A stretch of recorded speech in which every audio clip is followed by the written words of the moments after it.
prasasti goongna tong dijual. Tong hilap like, subscribe channel Goong Prasasti. Assalamualaikum warahmatullahi wabarakatuh. Tepang desa sareng simkuring di channel Goong Prasasti, goongna tong dijual. Dina danget ayeuna simkuring seja medar ngeunaan aksara Sunda.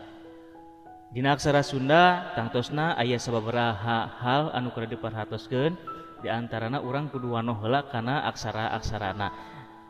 Anapun dina aksara Sunda anu kahiji aya nu disebut aksara ngalagena, nyaeta lamun dina basa Indonesia mah konsonan. Jadi konsonan dina aksara Sunda disebut aksara ngalagena. Oke, tiasa ditinggal ku urang sadaya dina aksara ngalagena ieu sadaya hurufna tina a nya ha, na, ca, ra, ka, da, ta, sa, wa, la, pa, ja, ya nya maga, banga. Lajeng aya punten konsonan serepan atau napi aksara ngalagena serepan, di antarana aya fa, aya fa, aya fa ieu, aya ka, aya sa, aya za.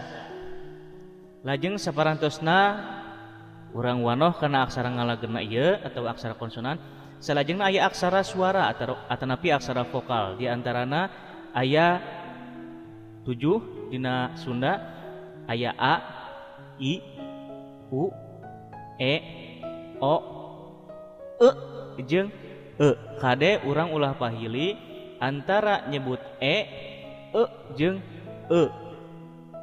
Lamun e dina aksara Sunda atau napi dina bahasa Sunda mah ngangge e teleng atau napi e curek nya.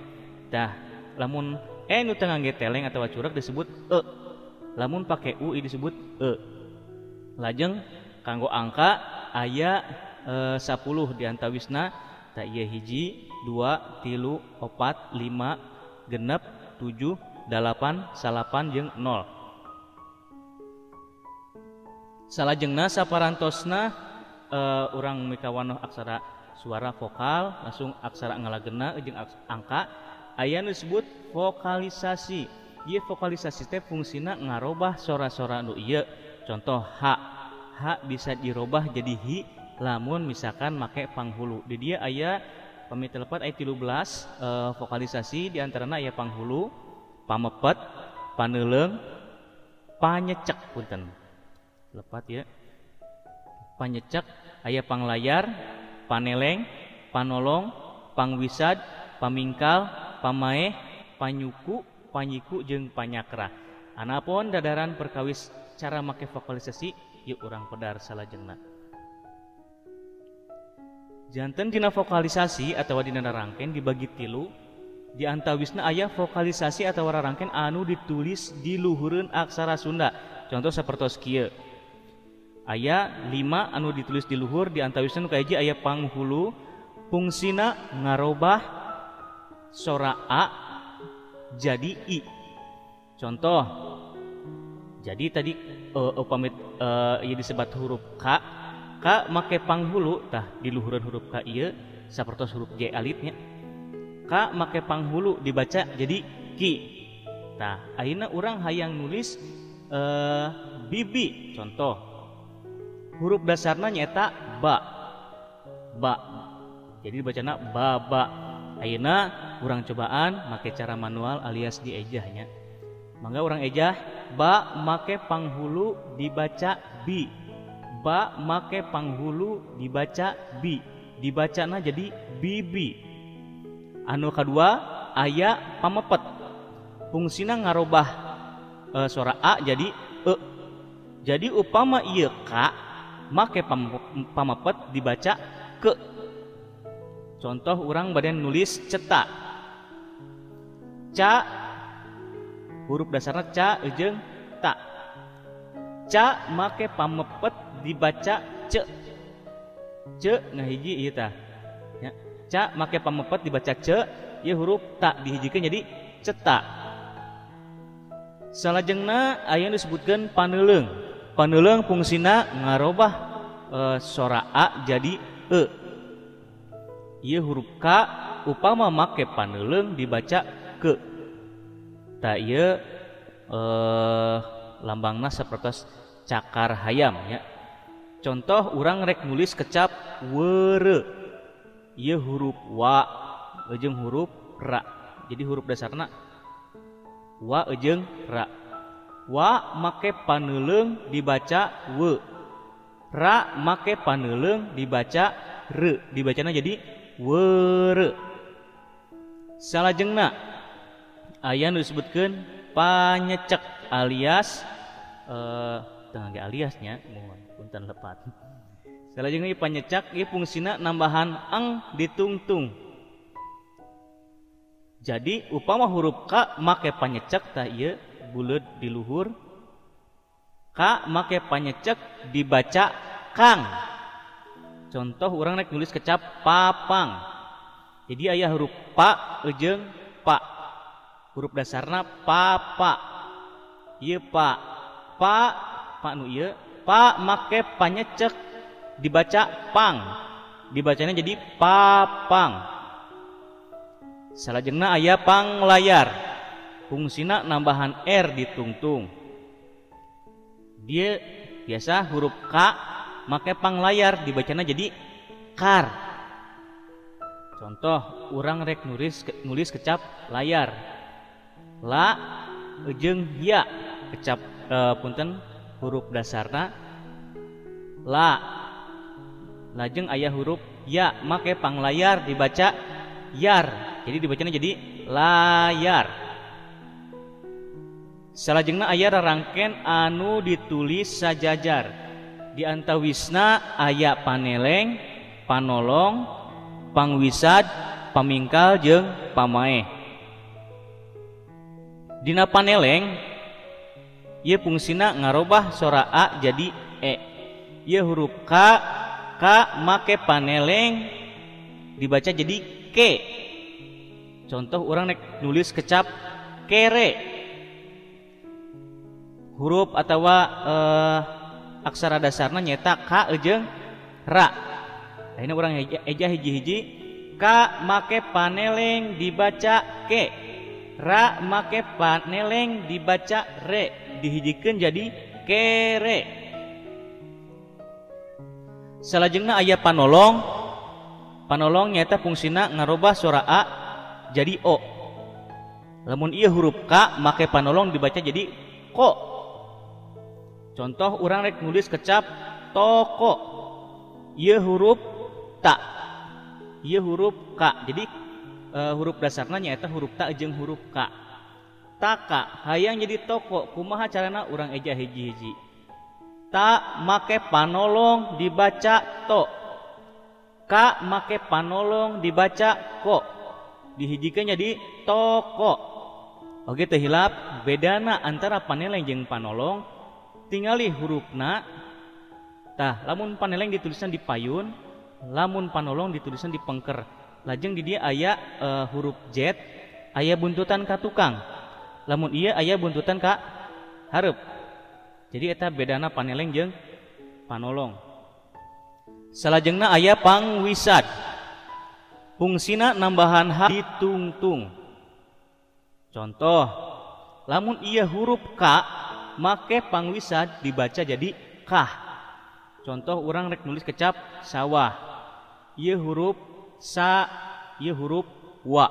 Dasarna huruf sa jeung huruf wa. Sawa. Ayeuna wa make pangwisad dibaca wah. Dihijikeun jadi sawah. Lajeng aya pamingkal. Pamingkal fungsina nambahan ye di tengah. Punten sanes ditungtungnya ieu lepat.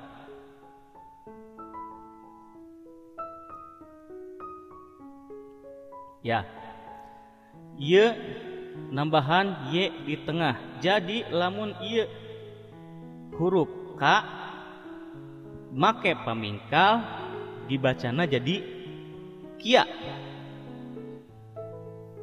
Contoh urang rek nulis kecap satya.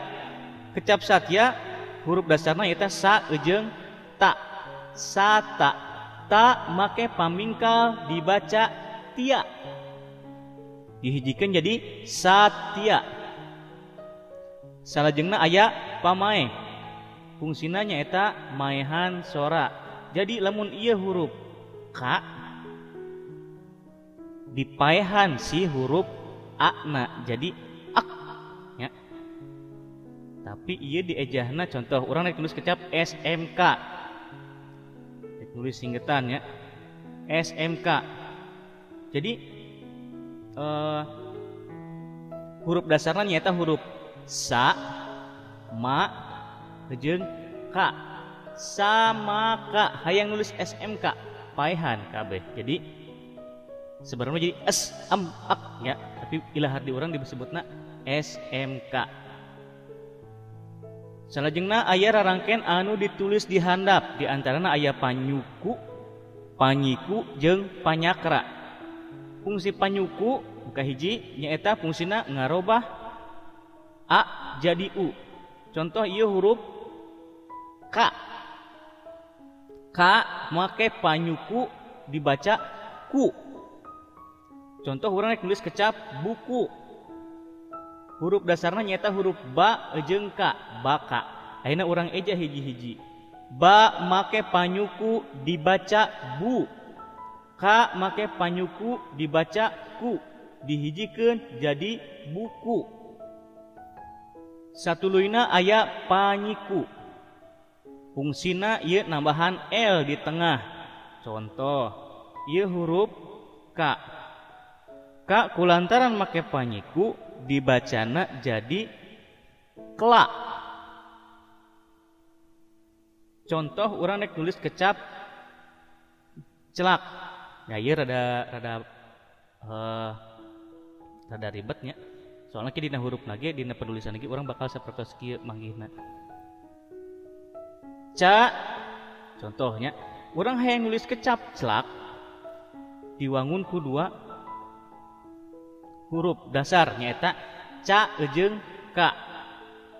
Contoh ayeuna urang eja hiji-hiji.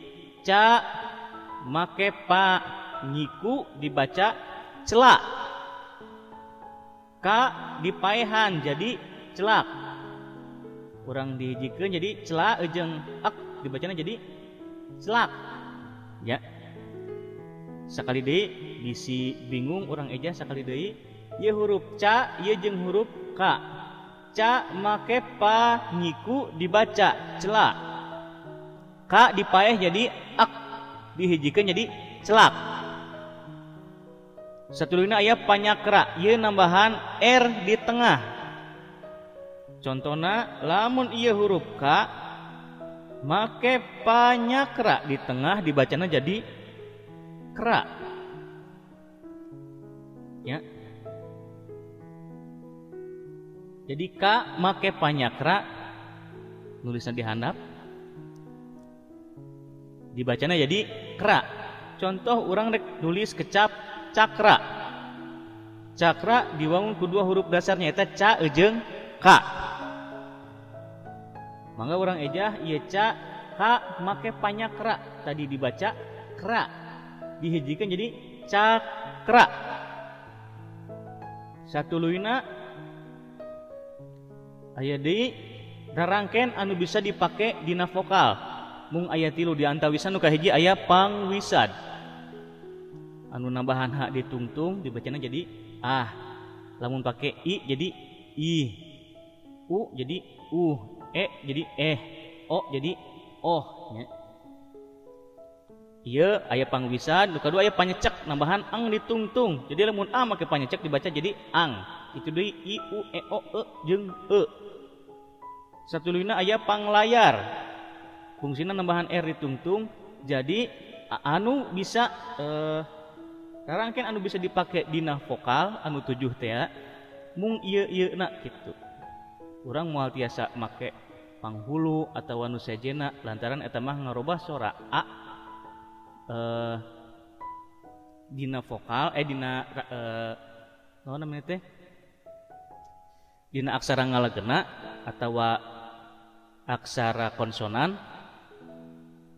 Jadi i u e o tah ieu mah anu tilu ieu mah khusus anu nambahan di tungtung hungkul, jadi bisa dipakai di 7 huruf vokal atau huruf suara.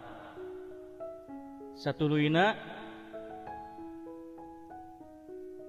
aya deui anu kedah dijentrekeun nyaeta hiji konsonan atau aksara ngalagena bisa make tilu rarangken.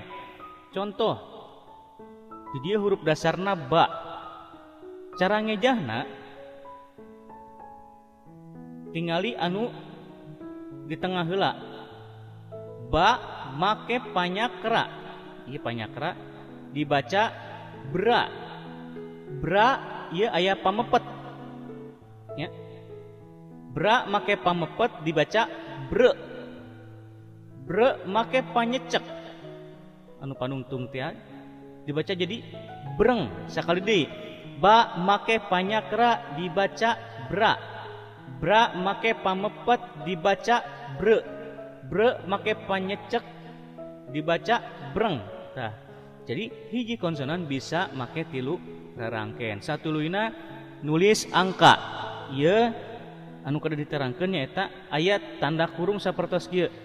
Hartosna ieu kedah dikurungan teh bilih pahili jeung huruf ngalagena atau konsonan. Jadi ieu angka hiji hampir mirip jeung wa. Jadi aya sababaraha huruf nu memang sababaraha angka anu memang hampir sarupa jeung konsonan. Jadi wayahna kedah dikurungan sapertos kieu. Eta rupina nu tiasa diterangkeun. Hapunten tina samudaya kalepatan. Wassalamualaikum warahmatullahi wabarakatuh.